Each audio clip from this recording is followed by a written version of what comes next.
Mueble neoclásico, proceso de restauración, modernidad y posmodernidad en el arte.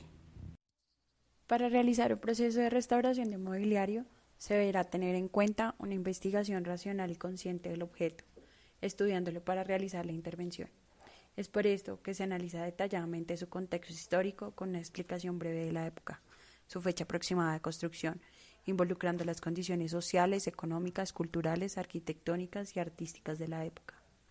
Esto con el objetivo de identificar cuáles eran los comportamientos de la época y así entender su vínculo con la historia y el arte.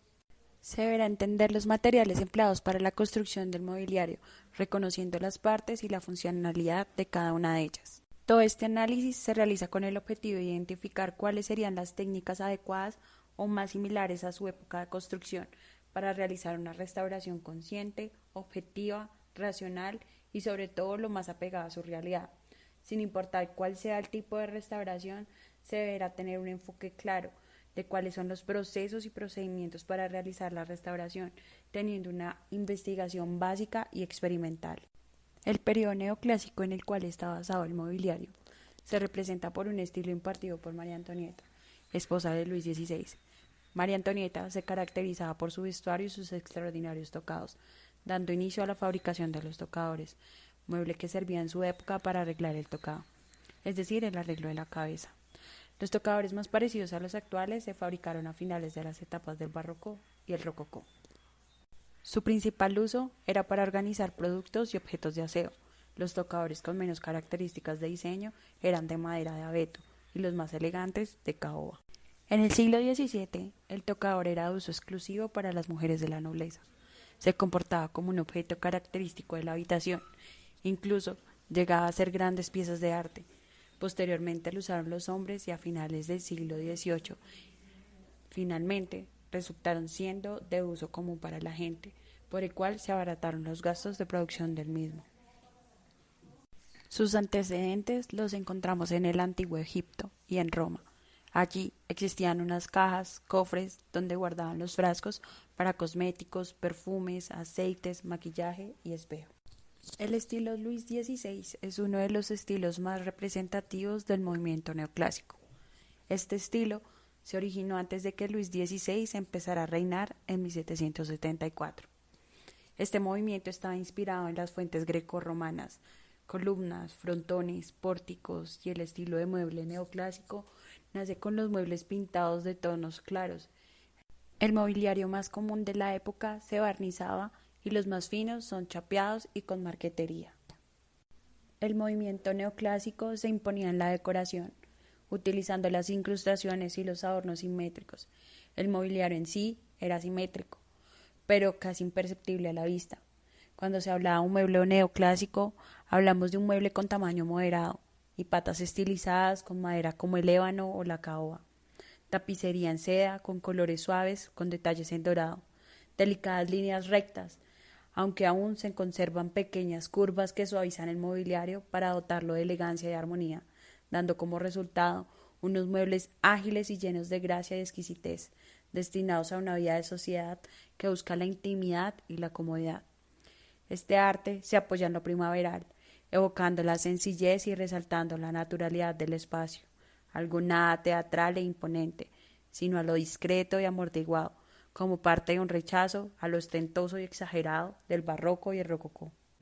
Ergonómicamente, el tocador tiene que respetar unas medidas basadas en el cuerpo y la antropometría del ser humano. Estas medidas tienen que ser estándares según el entorno en donde nos encontremos. Una de las medidas determinadas es la altura poplitea. Esta altura es la adecuada de la base al asiento, para que se ajusta con la apertura de ingreso de las piernas. El ancho de las mismas determina el espacio para ingresar cómodamente a hacer uso del tocador. Su estética es de ligereza y sencillez. Se podían resaltar sus patas alargadas por todo el mobiliario, siendo esta la característica principal del tocador. Actúan como soporte y como parte fundamental de la decoración y el arte del mueble. Se resaltan las molduras en la puerta, que en mi concepto estas molduras son las que no permiten que se confunda fácilmente con el escritorio de uso común. Evidentemente, el estilo Luis XVI se destacó por su mayor economía en motivos ornamentales, en el uso de maderas nacionales, especialmente árboles frutales, nogal, roble, haya y caoba. Un detalle especial de este mobiliario es el uso de color sobre el mismo. Normalmente, en la antigüedad se utilizaban los colores naturales de la madera, destacando las vetas con barnices y tintillas muy sutiles. Sin embargo, este tocador tiene un color pastel entre beige y blanco. Se logra evidenciar el uso del ensamble de cola de Milano solapada. El tocador actualmente se encuentra deteriorado por el paso de los años. Sin embargo, no es un deterioro significativo. Si bien tiene un hongo de seguro por la exposición al sol y a los espacios confinados, rayones, pintura escarapelada, filos poco detallados y la pérdida de algunas curvaturas, es evidente que alguna de las lesiones encontradas se debe al descuido de la misma. Sin embargo, al referirnos como nada significativo, aludimos a que es algo que evidentemente se puede restaurar. Inicialmente se procede con una limpieza total del mueble. Los elementos a utilizar son ácido acético, esponjilla, trapo húmedo, cepillo de cerda media para llegar a las partes más pequeñas y poco accesibles, agua, y se procede a retirar cajones y puertas del mueble con un destornillador eléctrico para mayor facilidad. Retirar bisagras, puntilla, elementos decorativos del mueble. Revisar cada uno de los elementos para identificar las acciones a tomar, teniendo en cuenta su historia y el concepto para no intervenir de manera incorrecta al mobiliario, recordando que es una restauración y no una reinvención. Para la restauración del mueble se adquirieron los materiales necesarios para la intervención. Se inicia el proceso de lijado de las superficies con una máquina eléctrica de lijado, con el objetivo de retirar la mayor cantidad de pintura e imperfectos en el material. Adicional, abrir los poros de la pintura para ablandar la misma, retirarla con mayor facilidad. Una vez retirada la primera capa de pintura, se detalla el deterioro de la misma con el pasar de los años y el poco cuidado. Retiramos las puntillas que soportan la parte superior y así trabajar en una sola estructura. Enmasillamos con el objetivo de poder realizar un acabado liso y fino de la madera. En este caso utilizamos 2 tiempos de masilla, uno comercial masilla para madera y acerrín con resina. Para lugares con mayor profundidad, lijamos, limpiamos y retiramos el polvo para iniciar hidrofugar e inmunizar la madera. Pintamos todas las superficies homogéneamente con brocha y rodillo. Utilizamos pintura beige tenue antigua, se lija nuevamente y se retira el polvo. Se pegó la estructura del mueble con una masilla adhesiva de montaje universal, de alta duración y agarre. Reemplazamos los clavos y así no maltratamos la madera.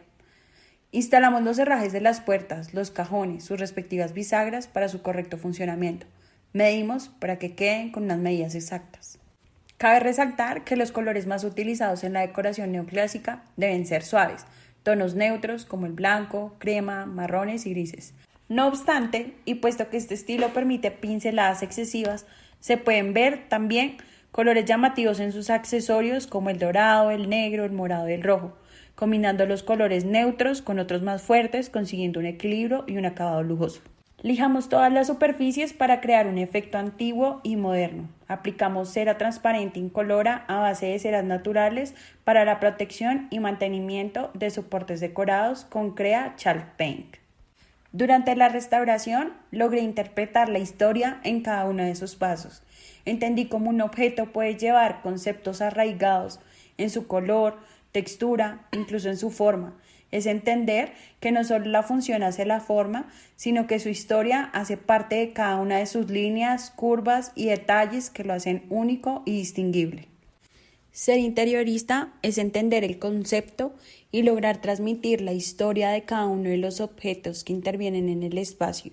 Es lograr percibir a primera vista que este tocador es delicado y sutil, pero a su vez es determinante al resultar convertirse en un objeto representativo de un cambio social, en donde la austeridad y la ostentosidad eran un conflicto social.